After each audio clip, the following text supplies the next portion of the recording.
श्री त्रिलोक चंद छाबड़ा। यह मेरे भारत की छोटी सी एक झांकी है। अभी तो जमीन में नींव भरी है, शीश महल तो बाकी है। मिशन आर्थिक आजादी के जनक श्री त्रिलोक चंद छाबड़ा जी का जन्म सन 1957 में राजस्थान के अजमेर जिले के एक छोटे से गांव नानसी में हुआ। पिता मोहनलाल जी गांव में एक छोटा सा जनरल स्टोर चलाते थे। माता धापू देवी गृहिणी थी। 6 भाई बहनों में से श्री टी.सी. छाबड़ा जी तीसरे नंबर के पुत्र हैं।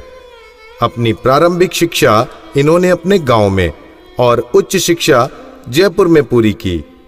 विलक्षण प्रतिभा के धनी श्री त्रिलोक चंद छाबड़ा जी सफल व्यवसायी के साथ साथ एक संगीतकार, गीतकार, लेखक और एक अच्छे वक्ता भी हैं।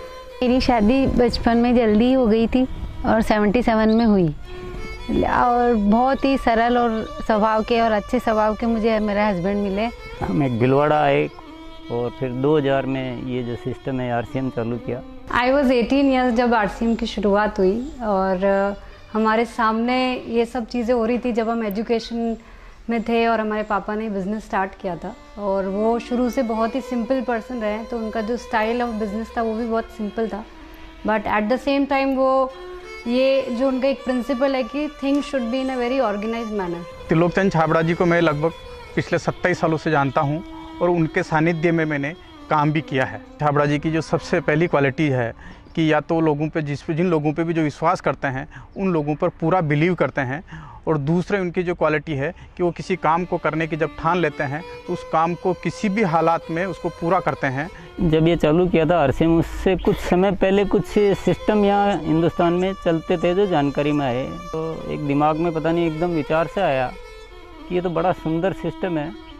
अगर हम इसमें नॉर्मल प्रोडक्ट जो हमारे रोज़ उपयोग होते हैं वैसे प्रोडक्ट लाकर अगर करें तो ये तो देश के लिए बहुत अच्छा सिस्टम है, बहुत सारे लोगों को इसका लाभ मिल सकता है। और उसके बाद एक ऐसा विचार जो अंदर पैदा हुआ तो उस विचार ने मुझे कभी रुकने ही नहीं दिया। टी.सी. छाबड़ा जी को मैं पिछले 25 सालों से जानता हूं और उनके सानिध्य में मैंने काम भी किया हुआ है। टी.सी. छाबड़ा जी की सबसे बड़ी क्वालिटी है उनके लिए काम होता है। काम छोटा और बड़ा नहीं होता, वो हर काम को उतनी ही सीरियसनेस से करते हैं, चाहे वो काम छोटा हो चाहे बड़ा हो। मुझे याद है जब आरसीएम की सबसे पहली मीटिंग हुई थी, एकदम फर्स्ट मीटिंग, मैं उस मीटिंग में प्रेजेंट थी और वो एक पेड़ के नीचे बाहर मीटिंग हुई थी जहाँ पे मुश्किल से शायद 20 लोग बैठे होंगे। क्या मालूम, इनसे पहली बार मिलते ही मुझे लगा कि कुछ विशेष व्यक्ति है जो बोल दिया एक बार फिर वो याद है, वो एक कंप्यूटराइज काम हो गया। मेरी एक नेचर है कि मुझे अगर कोई चीज़ अच्छे से समझ में आ गई, मैं कन्विंस हूँ कि हाँ ये ज़िंदगी में सही है या ये काम सही है, तो मैं फिर किसी के रोके रुकता नहीं हूँ। तो आरसीएम की भी यही कहानी है। शुरू में सबने मना किया, परिवार वालों ने भी मना किया, दोस्तों ने भी मना किया, बहुत सारी चीज़ें भी हुई, लेकिन मैं कन्विंस था, मुझे समझ में आ गया था कि ये सिस्टम है, इसको देश को इसकी ज़रूरत है, आम आदमी की ज़रूरत है। वो हमेशा एक ही चीज़ बोलते हैं लाइफ में कि चाहे दुनिया कहीं पे भी कुछ भी कर रही हो, चाहे पूरी दुनिया भी अगर वो चीज़ कर रही है और अगर वो गलत है तो हमको उसका साथ नहीं देना चाहिए, हमको हमेशा सही चीज़ ही करनी चाहिए। जो उन्होंने अपने जबान से कहा उसको उन्होंने पूरा किया। जबान के सच्चे ये उनमें मानता है। एमएलएम के नाम पर ज़्यादातर कंपनियां कुछ महंगे प्रोडक्ट लाती है उसमें और ज़्यादा कुछ उसमें से बांटने की कोशिश करती है, और हम आरसीएम में ऐसे क्यों प्रोडक्ट लाते हैं जो बहुत कम रेट में होते हैं। बहुत ज़्यादा इधर कुछ चीज़ों को हाई फाई करना या कुछ बहुत ज़्यादा हर कहीं खर्च कर देना, तो मेरे को कुछ महंगी चीज़ खरीदना पसंद नहीं है लाइफ में।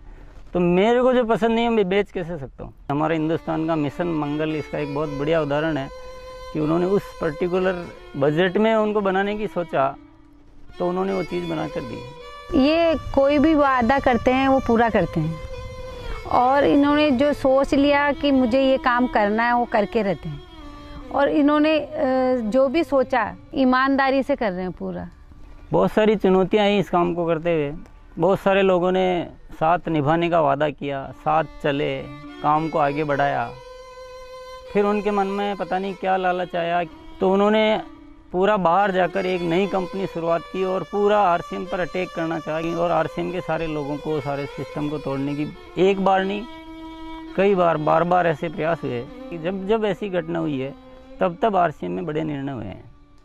जो सामान्य गति से चल रहा था उसमें एक मजबूती आई, एक बड़े निर्णय लेने की ताकत आई कि अब तो इसको करके ही रहना है।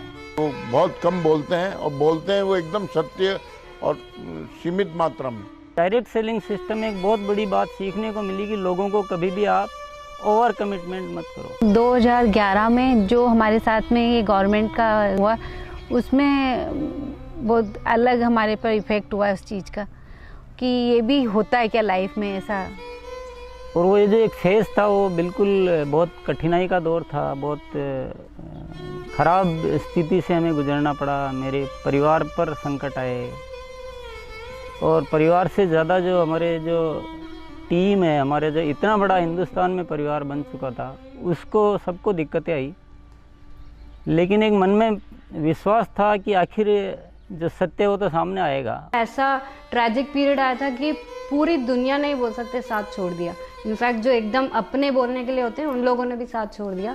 लेकिन पापा की वो जो हिम्मत थी और जब भी हमने उसके बाद या उस दौरान जब भी हमको मौका मिला उनसे बात करने का, उन्होंने एक ही चीज़ बस हमको बोली थी कि सब कुछ ठीक होगा क्योंकि हमने कुछ गलत नहीं किया किसी के साथ। हमारे जो आरसीएम परिवार है उनका इतना विश्वास था कि उन्होंने 1 साल इंतज़ार किया और पूरा डटे रहे। और जब उनका इतना विश्वास था तो उस विश्वास में इतनी ताकत आ गई और ये सब चीज़ें, जो भी संकट का समय था वो निकला और अब सब चीज़ें धीरे धीरे अच्छी हो रही है। ऐसे साथी मुझे इस सिस्टम की वजह से मिले। आज इतनी बड़ी सेना कह सकते हैं, इतना बड़ा परिवार कह सकते हैं देश के कोने कोने में, और उसमें इतने जो संस्कार बने हैं, ये हमारे लिए एक बहुत खुशी की बात है। इतना बड़ा व्यापार उद्योग धंधा होने के बावजूद, इतनी बड़ा साम्राज्य होने के बाद भी उनमें तनिक भर भी अहंकार या पैसा होने का घमंड दिखलाई नहीं देता है। ये उनकी सादगी और उनकी महानता को दर्शाता है। मुझे मेरे फादर इन लॉ की एक क्वालिटी सबसे अच्छी लगती है कि वो आज इतना बड़ा बिजनेस करने के बावजूद भी वो इतने डाउन टू अर्थ है कि किसी को भी विश्वास नहीं होता जब मैं उन्हें उनकी बातें, उनके किस्से सुनाती हूँ। एक छोटी सी बात ले लीजिए, अगर हम जब भी खाना खाते हैं हम डाइनिंग टेबल में बैठ के खाते हैं, पर वो आज भी प्रेफर करते हैं कि हम ज़मीन पे उनके साथ बैठ के उनके साथ भोजन करें। त्रिलोकचंद जी छाबड़ा एक व्यक्ति नहीं, आंदोलन है। उनके जीवन में उन्होंने बहुत संघर्ष तो किया ही है, लेकिन सबसे बड़ी बात उनमें है सादगी और सच्चाई। आरसीएम की शुरुआत से ही मैं काम कर रहा हूं और जब आरसीएम बिजनेस की शुरुआत हुई थी तो टीसी छाबड़ा जी की एक सोच थी कि दुनिया में जो कंपनियां आती है मल्टी लेवल मार्केटिंग में, वो बड़ी बड़ी और महंगे महंगे प्रोडक्ट लेकर आती है। और टीसी छाबड़ा जी की सोच थी कि मैं एक ऐसी कंपनी की स्थापना करूं जो इस तरह के प्रोडक्ट बनाए जो इंडियन रेट में हो, इंडियन कल्चर में हो, इंडियन मेंटालिटी को सूट करते हो और आम आदमी उस बिजनेस को कर सके, आम आदमी अपने जीवन को बदल सके। 2016 में इसकी गाइडलाइन जारी की गई भारत सरकार द्वारा। उसके बाद से इसमें काफ़ी स्पष्टता आ चुकी है। उसके बाद हमने पूरे सिस्टम सेट किए, हमने पूरे टेक्नीशियंस सेट किए, हमने लेबोरेटरी सेट की और इतना बड़ा सेटअप हो चुका है कि आज हमारे आरसीएम की प्रोडक्ट रेंज में करीब 400 प्रोडक्ट शामिल हो चुके हैं और आगे ये श्रृंखला चालू है। आरसीएम क्यों अपनी ओन मैन्युफैक्चरिंग इकाइयाँ स्थापित करता है या अपना सेटअप क्यों लगाता है, इसके पीछे जो मुख्य कारण है कि आरसीएम ने अपने प्रोडक्ट डेवलपमेंट में 4 कमिटमेंट कर रखे हैं कि ये चारों चीज़ें हमेशा रहेगी। पहली चीज़ है प्रोडक्ट उपयोगी होंगे, दूसरा स्वास्थ्य के लिए अच्छे होंगे, क्वालिटी नंबर 1 होगी और रेट बहुत रीजनेबल होगी। आरसीएम हमेशा उसके लिए कमिटेड है और इसीलिए इतनी सारी इकाइयाँ स्थापित की गई है और नए प्रोजेक्ट प्लानिंग में है। फर्स्ट ईयर था उस समय 21 करोड़ का टोटल टर्नओवर हुआ था और हाईएस्ट टर्नओवर जो है आरसीएम का वो 1750 करोड़ तक एक साल का हो चुका है। अच्छी बात ये कि हर साल 30% ग्रोथ हो रही है, पिछले 5-6 सालों से मेंटेन ग्रोथ है। अपनी तरफ से पूरी कोशिश ये रहेगी कि कोई भी कमी किसी भी तरह की हमारी तरफ से नहीं रहेगी कि इस काम को एक बहुत ऊंचे मुकाम पर पहुंचाना है। और जब लाखों लोगों के जीवन में अगर हमारे इस छोटे से प्रयास की वजह से अगर थोड़ा भी हम कुछ योगदान कर सकते हैं, ये हमारे लिए बहुत गर्व की बात है। मेरा गोल जो है वो ये है कि आज अपन इस RCM को हिंदुस्तान में नहीं बल्कि कुछ ऐसा करेंगे कि पूरे विश्व में इसका बहुत बड़ा नाम हो। तो आइए सदी के इस महापुरुष, आर्थिक आजादी के जनक, लाखों लोगों के प्रेरणा स्रोत श्री त्रिलोक चंद जी छाबड़ा को हम सब खड़े होकर जोरदार तालियों की गड़गड़ाहट के साथ ओजस्वी उद्बोधन के लिए आमंत्रित करते हैं।